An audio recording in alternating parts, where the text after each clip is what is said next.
নমস্কাৰ। আজিৰ শিতানটিৰ আৰম্ভণিৰ প্ৰশ্নটি হ'ল ভাৰতৰ দীৰ্ঘতম ৰেল প্লেটফৰ্ম কোনটো? ইয়াৰ উত্তৰটো হ'ল খড়গপুৰ ষ্টেচনৰ প্লেটফৰ্ম। ইয়াৰ পিছৰ প্ৰশ্নটো হ'ল ভাৰতৰ আটাইতকৈ চুটি ৰেল ষ্টেচনটোৰ নাম কি?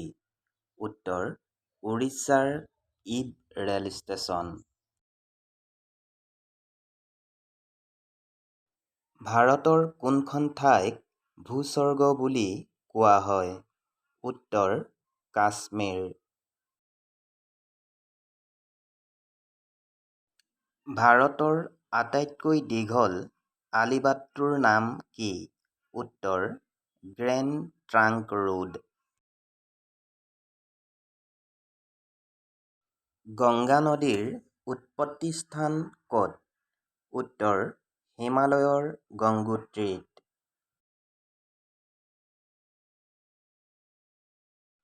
ভাৰতৰ কোন ঠাইক পঞ্চনদীৰ দেশ বুলি কোৱা হয় আৰু নদীকেইখন কি কি? উত্তৰ পঞ্জাৱ। নদীকেইখন হ'ল শতদ্ৰু, বিপাশা, ইৰাৱতী, চন্দ্ৰভাগা আৰু বিতস্তা।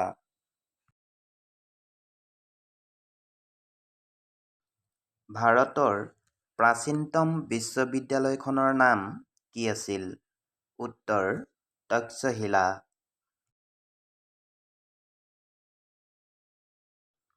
প্ৰিয়দৰ্শী কোন আছিল? উত্তৰ সম্ৰাট অশোক। আন এটি প্ৰশ্ন, সাৰনাথৰ স্তূপ কোনে সজাইছিল? উত্তৰ সম্ৰাট অশোকে। প্ৰাচীন ভাৰতৰ নালন্দা বিশ্ববিদ্যালয় ক'ত অৱস্থিত আছিল? উত্তৰ বৰ্তমান বিহাৰৰ বৰগাঁৱত। সৰ্বশেষ মোগল সম্ৰাটজনৰ নাম কি আছিল? উত্তৰ দ্বিতীয় বাহাদুৰ শ্বাহ। আকবৰৰ ৰাজসভাৰ বিখ্যাত সংগীতজ্ঞজনৰ নাম কি আছিল? উত্তৰ তানসেন।